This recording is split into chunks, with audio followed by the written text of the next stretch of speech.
Hello အင်ဂျင်ရဲ့ follower လေးအားလုံးပဲမင်္ဂလာပါနော်အင်ဂျင်ဒီနေ့ပေါ့နော်ဒီ follower လေးတွေအတွက်ပေါ့နော်အထူးသဖြင့် twin flame လေးတွေအတွက်ဒါမဲ့ဒီမှာ twin flame မှမဟုတ်ဘူးပေါ့နော် channel တွေ soulmate relationship တွေနော် relationship အားလုံးဝင်ကြည့်လို့ရတယ်နော်အင်ဂျင် page က follower တွေအားလုံးဝင်ကြည့်လို့ရပါတယ်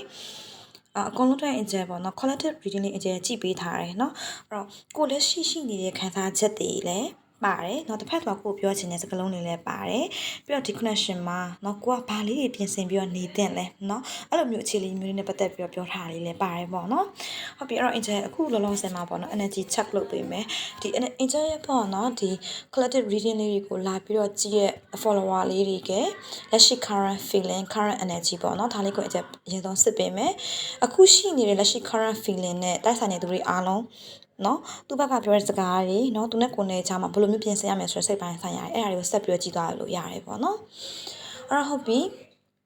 ကျန်တမှာပေါ့နော်ပထမဆုံးမြင်ရတာပေါ့နော် collective လေးတွေရဲ့လက်ရှိ current feeling မှာဘယ်လိုပုံစံဖြစ်နေလဲဆိုတော့ the devil ဆိုတဲ့ကက်လေးပေါ့နော်အဲ့ဒါလေးအရင်ဆုံးကြားတယ်နော်အဲ့ဒါကဘာလဲဆိုတော့ addiction ဆိုတဲ့ဆွဲလန်းမှုတွေရှိနေတယ်ဒီ chakra ဘိုင်းမှာဆိုလို့ရှင်တော့ဒါroot chakra ပေါ့နော်အဲ့ဒီຢာလေးကအလုံးဝ block ဖြစ်နေတယ်เนาะအဲ့ဒီຢာလေးကိုတခြား activation ဖြစ်အောင်တရားထိုင်ပေးရမယ် healing လုပ်ပေးရမယ် meditation တွေထိုင်ပေးရမယ်เนาะဒါလေးလိုအပ်တယ်အဲ့တော့ addiction တယောက်ကနေ attachment ဆွဲလန်းမှုတွေကနေပြီးတော့ကိုယ်ရုံးထွက်ပေးဖို့လိုတယ်အဲ့ဒီ attachment တွေကိုလုပ်ပေးဖို့လိုတယ် detachment ပုံစံမျိုးဖြစ်ဖို့လိုတယ်ပေါ့เนาะအရာအလုံးကိုသွန်းတဲ့တည်မထားဖို့လိုပါတယ်နောက်ပြီးတော့ခုစိတ်ထဲမှာ depression တွေဝင်နေရယ်เนาะ depression တွေဝင်နေရယ်အဲ့ဒီအရာနဲ့ပတ်သက်ပြီးတော့ depression stress စိတ်ခံစားချက်တွေကို short ချဖို့လိုတယ်အင်ဂျင်တို့ကเนาะdepression ကို short ချနေတဲ့နေဆိုရင်ကျွန်တော်အများကြီးရှိရပေါ့နော်ကျွန်တော်ဒီ healing မှာဆိုလို့ရှိရင်လည်းကျွန်တော် yoga ချစ်စင်နေချင်မလားเนาะ gratitude journey တွေရေးပြီးတော့ပဲကိုယ့်ရဲ့စိတ်ပိုင်းဆိုင်ရာကို heal ဖြစ်အောင်နေမလားဒါမှမဟုတ်လို့ရှိရင်เนาะဒီ natural ဆန်တဲ့ပုံစံမျိုးလေးတွေမှာတွားပြီးတော့ကိုယ့်ရဲ့စိတ်ကို healing လုပ်မလားအများကြီးပဲပေါ့နော် exercise တွေလုပ်ပြီးတော့ပဲเนาะ healing ဖြစ်အောင်နေမလားအများကြီးပဲရှိရပေါ့နော် healing process တွေကိုဖြစ်ရှင်းတဲ့နည်းလမ်းတွေကအဲ့တော့ဒါပေါ့နော်ဒီ depression တွေအားလုံးကနေပြီးတော့လေငြိမ်းချမ်းတဲ့เนาะစိတ်ပိုင်းဆိုင်ရာအေးချမ်းတဲ့healing တခုကိုလုပ်ပေးဖို့လိုတယ်ကိုယ်အနေနဲ့ရွေးချယ်ပြီးတော့လုပ်ပေးဖို့လိုတယ်ပေါ့နော်။နောက်တစ်ခါကျတော့ mental health လို့ခေါ်တဲ့စိတ်ပိုင်းဆိုင်ရာအေးချမ်းမှုရှိဖို့ဒါကတော့ကိုယ် intuition နဲ့ချိတ်ဆက်ပြီးတော့တင့်တော်ဆုံးတော့တရားခိုင်တဲ့နည်းလမ်းပေါ့နော်။ဒါမျိုးလေးလုပ်ပေးဖို့လိုတယ်။အခုချိန်မှာကိုကအဲ့ဒီ different energy တွေမှာတခုတစ်စုံတစ်ယောက်နဲ့အဲ့လိုမျိုးထောင်ချလို့ပုံစံမျိုးပိတ်မိနေတဲ့အစဝန်းထဲမှာကိုကရောက်နေတာ။အထူးသဖြင့်ပေါ့နော်။သူနဲ့ကိုယ်နဲ့က karmic connection မဟုတ်ဘူးဆိုလို့ရှိရင်တော့မှပဲနော်။ karmic cycle တွေရောက်နေတဲ့ခံစားချက်မျိုးကိုယ့်ရဲ့အတွေးကိုယ့်ပိုင်ခံစားချက်တွေကအဲ့လိုပုံစံမျိုးဖြစ်နေရဆိုတာကိုအချိန်မှာတွေ့ရတယ်။အမှန်တကယ်တော့သူနဲ့ကိုယ်နဲ့က karmic မဟုတ်ဘူး။ဒါပေမဲ့ကိုယ့်ရဲ့စိတ်တွေက negative များနေတဲ့အခါမှာဆိုတော့ karmic cycle တွေပိတ်မိနေတယ်လို့ကိုယ်ခံစားနေရတယ်။နော်အဲ့လိုပုံစံမျိုးတွေ့ရတယ်။နောက်တစ်ခါကျတော့ပေါ့နော်ကိုယ့်ရဲ့ဒီတစ်ဖက်သူကကိုယ့်ကိုချစ်တင်းလောက်သွားတာမျိုးနော်တစ္ဆာဖောက်သွားတာမျိုးကိုယ့်ကိုမရွေးချယ်ဘဲနဲ့တခြားဆုံးတက်ကိုရွေးချယ်ထားတဲ့လက်ရှိ feeling ခံစားချက်မျိုးကိုအချက်တမလာပြီးတော့တွေ့တယ်ပေါ့နော်လာပြီးတော့တွေ့တယ်နောက်တစ်ခါကျတော့ပေါ့နော်ကိုကအခုချိန်မှာမျောလင်းချက်တွေမဲ့နေတယ်ဆိုတဲ့ခံစားချက်မျိုးလည်းရှိတယ်တစ်ဖက်သူနဲ့ပတ်သက်ပြီးတစ်ဖက်သူနဲ့ကိုယ်နဲ့အနာဂတ်ကထပ်ပြီးရှိလာမှာမဟုတ်တော့အနာဂတ်တွေပျောက်ဆုံးသွားသလိုပဲတခါကျတော့ဒီ spiritual လမ်းကြောင်းမှာရောက်နေပြီမယ်ငါဘာအတွက်ဒီ spiritual အလုပ်တွေလုပ်နေရလဲဆိုတာတော့မှကိုအဖြေရှာလို့မရတဲ့ပုံစံမျိုးထိဖြစ်နေရဆိုတာကိုအချက်တမတွေ့ရတယ်ပေါ့နော်နောက်တစ်ခါကျတော့ဒီ sexual ဘိုင်းနဲ့ပတ်သက်ပြီးကိုယ့်ဘက်က attachment ဖြစ်နေရမျိုးတွေ့ရတယ်အဲ့တော့ပြောရမယ်ဆိုလို့ရှိရင်တစ်ဖက်သူနဲ့ကိုယ်နဲ့ဒီမျိုး sex have attachment လေးတွေရှိခဲ့တဲ့ပုံစံမျိုးလေးမြင်ရတယ်ပေါ့နော်အဲ့တော့ဒီအရာတွေပေါ်မှာလည်းလောကကိုယ့်ဘက်က addiction ပုံစံမျိုးဖြစ်နေတယ်ဒီအရာနာကနေပြီးတော့ဘယ်လိုရုံထွက်ကမှန်းကိုမသိဘူးเนาะအဲ့လိုမျိုးပိတ်လောင်နေတဲ့ခန္ဓာချက်မျိုးတွေရောင်နေရဲဆိုတာလေးကိုမြင်ရတယ်နောက်တစ်ချက်ကကြတော့ပေါ့နော်ကိုယ့်ဘက်မှာ solar plexus chakra လေး block ဖြစ်နေရယ်နော် solar plexus chakra block ဖြစ်နေခြင်းအပြင်ကိုယ်ကထောင်ချတစ်ခုကလေးမှာပိတ်မိနေတယ်ဆိုတဲ့ပုံစံမျိုးလာပြီးတော့တွေ့ရယ်ဒီ connection ဒီလူတီကနေရုံထွက်ခြင်းဒါပေမဲ့ရုံထွက်လို့လည်းမရဘူးဆိုတဲ့ပုံစံမျိုးပေါ့နော်အဲ့လိုပုံစံမျိုးနဲ့ထောင်ချတစ်ခုကလေးမှာပိတ်မိနေရယ်ဆိုတဲ့ခန္ဓာချက်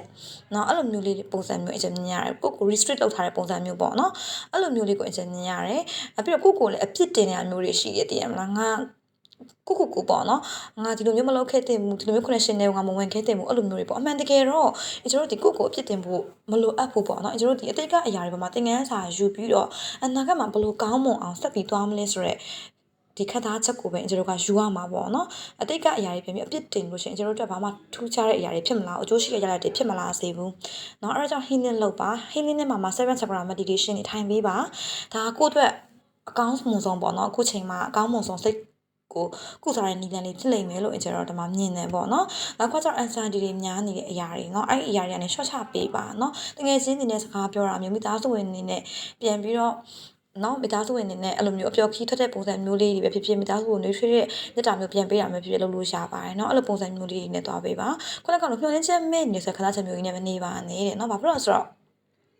အရာအလုံးမှာပေါ့နော်ခံစားချက်တွေမဲ့နေဆိုတော့ကျွန်တော်အမြဲတမ်းမဟုတ်ဘူးပေါ့အမြဲတမ်းအစိုးနဲ့အကောင့်တွင်သွင်းနေเนาะဒါကြောင့်မလို့အမြဲတမ်းအစိုးဆိုတာလည်းမရှိဘူးပေါ့နော်အဲ့တော့အနာဂတ်မှာ positive thinking နဲ့ပဲအရာအလုံးကိုတွေးပေးဖို့လိုအပ်တယ်เนาะအဲ့လိုမျိုးဒီ energy ကို change လုပ်လိုက်နိုင်တယ်ဆိုလို့ရှိရင်ပေါ့နော်ကိုယ့်ရဲ့အနာဂတ်က the world ဆိုတဲ့ကလေးအတိုင်းပဲပေါ့နော်တကယ်ပြောရွှင်ခြင်းနဲ့အောင်မြင်ခြင်းနဲ့နောက် relationship မှာဆိုလို့ရှိရင် success ပေါ့နော်ကိုလိုချင်တဲ့ achievement တွေရမယ်เนาะအဲ့လိုမျိုးပေါ့နော်ကိုလိုချင်တဲ့စုံတယောက်ရှာ commitment ဆိုလို့ရှိရင်လည်းရမယ်เนาะအဲ့လိုမျိုး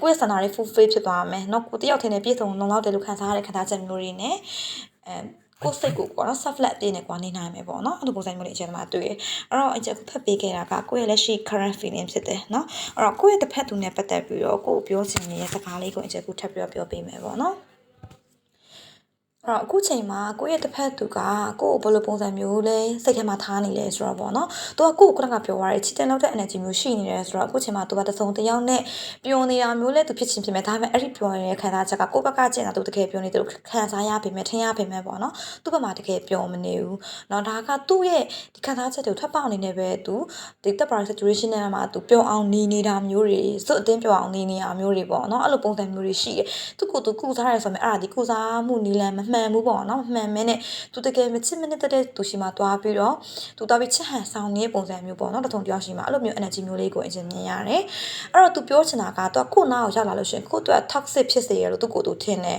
ဒါကြောင့်မလို့ပေါ့နော်သူကိုနာခြင်းရမှာဆိုရဲအားကြောင့်မလို့သူကိုနာကိုအနီးကပ်လာပြီးတော့သူ action တွေမယူရဲဘူးကိုလာပြီးစကားမပြောရဲဘူးเนาะအဲ့တော့ဒီပေါ့နော် energy က no contact situation ဖြစ်နေတဲ့သူလေးနဲ့ကိုက်ညီမယ်နောက်တစ်ခါကျတော့ on off ဖြစ်နေတဲ့ပုံစံမျိုးတွေဒါမှမဟုတ်လို့ရှိရင်ကိုနဲ့ကိုတစ်ဖက်သူတွေက separation ဖြစ်သွားပြီးတော့ပေါ့နော်တစ်ဖက်သူကကိုလုံးဝဒီ friend zone ထဲမှာထားတဲ့အခြေအနေမျိုးနော်အဲ့လိုမျိုးပုံစံ connection ရှိတဲ့သူတွေလာပြီးတော့အများဆုံးကိုက်ညီမှုရှိလိမ့်မယ်ပေါ့နော်ဒါ angel ရဲ့အခုကြည့်နေတဲ့ followers လေးတွေက80%လောက်ကဒီ energy နဲ့ကိုက်ညီမှုရှိလိမ့်မယ်ပေါ့နော်အဲ့တော့ကိုသူကပေါ့နော် toxic ဖြစ်တယ်သူကြောင့် toxic ဖြစ်တယ်လို့ထင်ပြီးတော့သူကကို့အနာမှာမနေတာမျိုးပေါ့နော်တခြားတစ်စုံတစ်ယောက်ရှိမှသွားပြီးတော့သူ့ရဲ့စိတ်ကိုကုစားနေရမျိုးလေးအချက်တမှာမြင်ရတယ်နောက်တစ်ခုကကြတော့ပေါ့နော်သူကကိုနဲ့ပေါ့နော်တငယ်ချင်းထက်တော့သူကပိုချင်းတယ်ဒါပေမဲ့သူ့မှာ block ဖြစ်နေတဲ့ sign တွေရှိရပေါ့တည်ရမလားကိုဘက်ကနေလေကိုကဒီ confidence level မရှိရမျိုး anxiety များနေဆိုတဲ့အခါမှာကျတော့သူ့ဘက်မှာလေကိုယုံကြည်မှုမရှိရမျိုးတွေဖြစ်နေရเนาะဒါဒီထဲမှာ twin flame တွေလည်းအများကြီးပါလိမ့်မယ်ပေါ့เนาะအကျခုပြောတဲ့အထဲမှာအဲ့တော့တစ်ဖက်နဲ့တစ်ဖက်ကဒါ mirror ပြနေတဲ့ trigger sign တွေပြနေတဲ့အချိန်ခါမျိုးမှာကိုတွေးတဲ့အတွေ့အကြုံသူ့ဘက်ကလည်းဖြစ်နေတယ်သူကကိုနဲ့ပေါ့เนาะ friendထပ်ပို့ပြီးတော့ရင်းနှီးခြင်းနဲ့ခဏချက်မျိုးတော့ရှိတယ်ဒါသူ့စိတ်ထဲမှာပဲရှိနေရမျိုးကိုယ်ကိုထုတ်ပြီးပြောတာမျိုး action ယူတာမျိုးတော့မရှိသေးပေမဲ့ပေါ့နော်အဲ့လိုမျိုးပုံစံမျိုးတကယ်ချင်းထပ်ပို့ခြင်းနဲ့ဆိုတဲ့ခဏချက်မျိုးတွေသူတို့ဘက်မှာပြောချင်နေရမျိုးရှိတယ်နောက်တစ်ခုကကျတော့သူတို့ပေးချင်တဲ့ message ကပါလဲဆိုတော့ပေါ့နော်သူပြောချင်တဲ့စကားလုံးတွေအားလုံးကိုနာမှာကိုကြားတဲ့တချင်းတန်တွေထဲမှာတချင်းတန်စင်တွေထဲမှာသူတို့ပြောချင်တဲ့ message တွေပါပါတယ်တဲ့အဲ့တော့အခုရက်ပိုင်းနားထောင်နေတဲ့တချင်းတွေထဲမှာသူတို့ဘက်ကပြောချင်တဲ့ message တွေ sign တွေပါပါတယ်အဲ့ဒါကိုတတိထားပြီးတော့ဒီ sign တွေကိုကြည့်ပါပေါ့နော်အဲ့ဒီမှာသူတို့ပြောချင်တဲ့စကားလုံးတွေပါတယ်တဲ့အဲ့တော့ဒါကိုယ့်ရဲ့တစ်ဖက်သူကကိုယ်ကိုပြောချင်နေတဲ့စကားလုံးလေးတွေဖြစ်တယ်ပေါ့နော်အဲ့တော့ဟုတ်ပြီအနာဂတ်မှာ connection နဲ့ပတ်သက်ပြီးကိုယ့်ဘက်ကဘယ်လိုမျိုးလေးပြင်ဆင်ပြီးတော့နေသွားမလဲပေါ့နော်ကိုယ့်ရဲ့ relationship တွေပြန်ပြီးတော့ကောင်းမွန်လာအခုတက်ပို့ပြီးတော့ positive နော် future လေးရလာအောင်ဘယ်လိုမျိုးလေးနေမလဲပေါ့နော်အဲ့လိုပုံစံမျိုးလေးကြည့်လိုက်တဲ့အခါမှာကျတော့တစုံတယောက်နဲ့ပေါ့နော်ကိုကအခုချိန်မှာတော့ trigger point ပုံစံမျိုးပြနေတဲ့အခြေအနေမျိုးတွေကနေပြီးတော့ပေါ့နော်ကို awaken ဖြစ်လာမယ့် process လို့ရှိရင် healing လုပ်ပေးတဲ့အရာတစ်ခုပဲကိုတက်နိုင်နေပေါ့နော်ကိုစိတ်အေးချမ်းအောင်နေမယ် self love ပြည့်နေမယ် healing လုပ်မယ် meditation ထိုင်မယ်နော်ဒီအရာလေးတွေကဒါကိုပြန်ပြီးတော့စစ်မှန်တဲ့ရှာဖွေခြင်းဖြစ်လိမ့်မယ်အဲ့တော့ကိုအမှန်ကိုမြင်လာပြီဆိုလို့ရှိရင်ကိုနောက်မှရှိတဲ့သူတွေအမှန်တရားကိုလည်းမြင်လာနိုင်လိမ့်မယ်နော်ဒါက universal law of attraction အလုံးလုံးတဲ့နည်းလမ်းလေးပေါ့နော်ဒီလိုမျိုးပုံစံနေတာနေလိုက်မယ်ဆိုလို့ရှိရင်တဲ့နော်ကိုတစ်ဖက်သူရဲ့တကယ်ကိုပေါ်မှာထားတဲ့စိတ်ထားအမှန်ကိုကိုယ့် intuition ကနေချိတ်ဆက်ပြီးတော့သိလာနိုင်မယ်နော် telepathy တွေကနေလည်းချိတ်ဆက်ပြီးတော့သိလာနိုင်မယ် 5D wall မှာပေါ့နော်ကိုယ့်ထက်ဒီအစစ်မြင့်တဲ့ authentic စက်ကနေပြီးတော့ကိုယ့်ဒီ 5D ကနေ message တွေပေးတဲ့အရာတွေကနေပြီးတော့တစ်ဖက်သူကကိုယ်ဘယ်လိုမျိုးစိတ်ထဲမှာထားလဲဆိုတာကိုသူကိုယ်လာပြီးစကားပြောပြပြီးမရှင်းပြလို့ရှင်တော့ကိုယ်စိတ်ထဲမှာအလိုလိုခံစားမိလာတဲ့ခံစားချက်မျိုးလေးရလာလိမ့်မယ်ကိုယ့်ထက်ပိုပြီးတစ်ဆင့်မြင့်တဲ့ relationship တစ်ခုကိုလည်းရလာလိမ့်မယ်လို့အကျဉ်းမြင်နေပေါ့နော်နောက်တစ်ခုကကြတော့ပေါ့နော်ကိုအပြစ်မတင်ပါနဲ့တဲ့ကိုအပြစ်တင်တာတွေလုံးဝရှော့ချလိုက်ပါလူစရာပေါ့နော်အမားလည်းလုံးမိချင်လုံးမိမယ်အဲ့ဒီအမားနဲ့တင်ကန်းတာပြီးအမှန်ကိုပြန်ပြင်တတ်ဖို့ပဲလိုတယ်ငါမှားခဲ့တယ်